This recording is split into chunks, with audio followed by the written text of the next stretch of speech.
చిత్తూరు పట్టణం పరిసర ప్రాంతాలలో ద్విచక్ర వాహనాల దొంగతనానికి పాల్పడిన తమిళనాడు రాష్ట్రానికి చెందిన అంతర్రాష్ట్ర దొంగను అరెస్టు చేసి అతని వద్ద నుండి దొంగలించబడిన సుమారు 3 లక్షల రూపాయల విలువ కలిగిన 5 ద్విచక్ర వాహనాలు స్వాధీనం చేసుకున్నట్లు పోలీసులు వెల్లడించారు. చిత్తూరు 1 టౌన్ మరియు 2 టౌన్ పరిధిలో వివిధ ప్రాంతాలలో ద్విచక్ర వాహనాల దొంగతనం అవుతున్నాయని చిత్తూరు జిల్లా విఎన్ మణికంఠ చందోలు పర్యవేక్షణలో చిత్తూరు డీఎస్పీ సాయినాథ్ ఆధ్వర్యంలో Chittoor 1 town police station CI Maheshwara, Chittoor 2 town police station CID నెట్టి కంఠయ్య మరియు ఎస్ఐ కె బలరామయ్య ప్రత్యేకంగా దృష్టి సారించి ఈ క్రమంలో నేటి సాయంత్రం చిత్తూరు డీఎస్పీ సాయినాథ్ పర్యవేక్షణలో Chittoor 1 town CI M Maheshwara మరియు Chittoor 2 town police station CI Netti Kantaiah ఆధ్వర్యంలో పక్కా సమాచారం మేరకు పోలీస్ సిబ్బంది ప్రత్యేక బృందాలుగా ఏర్పడి చిత్తూరు పట్టణం రెడ్డిగుంట జంక్షన్ నందు వాహనంలో తనిఖీ చేస్తుండగా వేలూరు వైపు నుండి వస్తున్న ఒక మోటార్ సైకిల్ ను ఆపగా పోలీసులను చూసి తప్పించుకోవడానికి ప్రయత్నించిన వ్యక్తిని పట్టుకొని విచారించగా సదరు రాజేష్ అనే వ్యక్తి చిత్తూరు పట్టణం మరియు పరిసర ప్రాంతాలలో జనసంచారం తక్కువగా ఉన్న చోట పార్క్ చేసిన మోటార్ సైకిళ్లను దొంగలించుకొని పోయి తమిళనాడు నందు తక్కువ రేటుకు అమ్ముకొని వచ్చిన డబ్బులతో విలాసవంతమైన జీవితం గడిపేవాడని వెల్లడించారు. దాంతో అతన్ని అరెస్టు చేసి రిమాండ్ కు తరలించినట్లు వెల్లడించారు.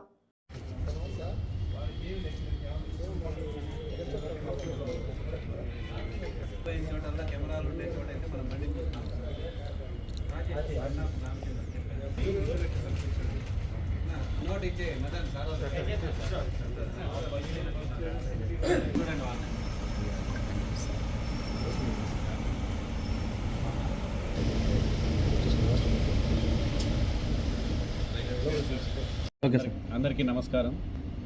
గత సంవత్సరం నుంచి కూడా చిత్తూరు పట్టణంలో అప్పుడప్పుడు ద్విచక్ర వాహనాన్ని దొంగతనం చేసే ముఠాకు సంబంధించిన సమాచారం రావడంతో రాజశ్రీ ఎస్పీ శ్రీ మణికంఠ చందోలు ఐపీఎస్ గారి పర్యవేక్షణలో మన చిత్తూరు డిఎస్పీ సాయినాథ్ గారి ఆధ్వర్యంలో 2 టౌన్ సిఐ గారు నెట్టికంఠయ్య గారు మరియు నేను మా ఎస్ఐ గారు రాబడిన సమాచారం మేరకు వాహన తనిఖీ చేయుచుండగా రెడ్డిగుంట క్రాస్ వద్ద తమిళనాడు వేలూరుకు చెందిన రాజేష్ సన్నాఫ్ రామచంద్రన్ 20 సంవత్సరాలు అనే అతన్ని పట్టుకోవడం జరిగింది. అతన్ని విచారించగా పెద్ద మనుషుల సమక్షంలో 5 2 వీలర్లు గతంలో 2-3 నెలలుగా ఒక 2 వీలరు గత సంవత్సరంలో దొంగతనం చేసినట్లుగా ఒప్పుకున్నాడు. దాని తర్వాత అతన్ని సమీకరించుకొని అతని దగ్గర నుంచి 5 ద్విచక్ర వాహనాలని స్వాధీనం చేసుకోవడం జరిగింది. వాటి విలువ సుమారు 3 లక్షలుగా ఉంది. ఇందులో పనిచేసిన సిబ్బంది అందరికీ కూడా మేము రివార్డులు అందజేయడం జరిగింది. ఎస్పీ గారు మరియు డిఎస్పీ గారు అభినందించడం జరిగింది. దీనిలో 2 టౌన్ 1 టౌన్ ఇద్దరు పోలీస్ స్టేషన్కి సంబంధించిన సిబ్బంది కూడా వర్క్ చేశారు. వాళ్ళందరికీ కూడా అప్రిషియేట్ చేస్తున్నాం. ముఖ్యంగా మీ ద్వారా మన పట్టణ ప్రజలకు మా యొక్క మనవి ఏమంటే సీసీ కెమెరాలని ఎంత వీలైతే అంత అడ్వాన్స్డ్గా మీ గృహాల బయట మీ వాహనాలు ఉండే చోట పార్కింగ్ ప్లేస్లో కూడా పెట్టుకోమని చెప్తున్నాం. అదేవిధంగా ద్విచక్ర వాహనాలకి ₹1,00,000 2 లక్షలు పెట్టి వాహనాలు కొంటున్నారు, కానీ ఒక 2,000 పెడితే జీపీఎస్ సిస్టమ్ వస్తుంది. ఆ సిస్టమ్ని పెడితే కన్నా అలారం అనేది వాళ్ళకి వస్తుంది. వాటిని కూడా ఇన్స్టాల్ చేసుకోమని రిక్వెస్ట్ చేస్తున్నాం. దీనిపైన కూడా త్వరలో ఎస్పీ గారికి చెప్పి ఈ జీపీఎస్ 2 వీలర్లకు అనేది ఇన్స్టాల్ చేయించే విధంగా చర్యలు తీసుకోవడానికి మేము ముందుకు వస్తున్నాం.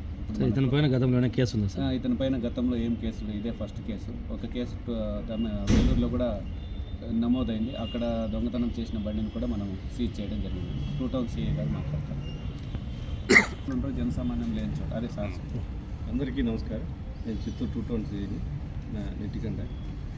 ఇప్పుడు ఈ 5 2 వీలర్లు కూడా ఎక్కడైతే మనుషులు అంటే ఇంటి బయట పార్క్ చేసిపోతారో వాటిని ఈవెన్ సీసీ కెమెరాలను కూడా లెక్కలేని విధంగా దొంగతనం చేస్తుంటాడు. 2024 ఫిబ్రవరిలో జరిగిన దొంగతనం అంటే గతంలో ఎప్పుడో మేము రాకముందు జరిగిన దొంగతనాన్ని కూడా అదే సీసీ ఫుటేజ్ని పెట్టుకుని దాని ద్వారానే వీళ్ళు పట్టుకోవడం జరిగింది. లేకపోతే మనకు తెలియదు పలానా పర్సన్ అని. కాబట్టి ఏదున్నా లేకపోయినా సీసీ కెమెరా అనేది ఎప్పుడైనా ఉంటే ఎన్ని సంవత్సరాల తర్వాత అయినా ఆ వ్యక్తిని తిరిగి తీసుకురావచ్చు, మన పోయిన వస్తువుని తిరిగి రికవరీ చేయొచ్చు అనేది కెమెరాలు చాలా ఇంపార్టెంట్ని ప్రాధాన్యతను కనిపిస్తాయి. దయచేసి మా రిక్వెస్ట్ ఒకటే, కెమెరాలు ప్రతి ఒక్కరు కూడా మీకు విలువైన ప్రాపర్టీ లక్షలు పెట్టుకుంటారు, కెమెరా కాస్ట్ 5,000 దాన్ని కానీ స్పెండ్ చేస్తే మీ ఇంటికి ఎప్పుడు నిరంతరం పోలీసు ఉన్నట్టుగానే భావించవచ్చు. అలాగే ప్రివెన్షన్లో మాకు కూడా ఇన్వెస్టిగేషన్లో ఈజీగా ఫైండ్ అవుట్ చేయడానికి పనికొస్తుంది. కాబట్టి గౌరవనీయులు SP sir, Chittoor SP sir యొక్క ఆదేశాల మేరకు ఎస్డిపిఓ చిత్తూరు వారి డైరెక్షన్స్లో ఈ యొక్క వ్యక్తిని కెమెరాల ద్వారా రెగ్యులర్గా ఇతనన్నీ కూడా వేలూరు వైపే తీసుకుంటూ ఉంటాడు.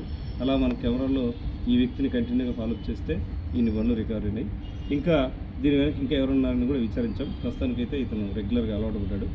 దీనికి సంబంధించి ఎందుకు ఇట్లా ఇక్కడ తెలిసిందంటే ఇతను గతంలో మాన్సూన్ వర్క్కి అంటే ఇంట్లో పని చేసేదానికి వచ్చేవాడు.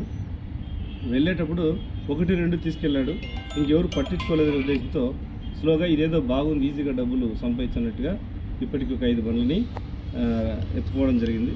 తిరిగి మళ్ళీ అడ్మిట్ రికవర్ చేయడం జరిగింది. కాబట్టి దయచేసి మీ అందరూ కూడా అంటే ప్రజలకు ఒకటే రిక్వెస్ట్, సీసీ కెమెరాస్, అట్లాగే ఈ 2 వీలర్స్కి అయితే లాక్స్ దొరుకుతాయి, వీల్స్కి లాక్స్ దొరుకుతాయి, క్రాస్ లాక్స్ అంటారు. అవి వేస్తే చాలా దూరం అసలు బ్రేక్ చేయాలన్నా టైం పడుతుంది. కాబట్టి దాన్ని ఎత్తుకోవడానికి ఇష్టపడు. ప్రతి ఒక్కరు కూడా క్రాస్ లాక్స్ కూడా తెచ్చుకుంటే మంచిది. 2 వీలర్ కొన్నప్పుడే అది కూడా అమ్ముతారు. చాలామంది అన్నీ కొంటారు, కానీ అలా చిన్న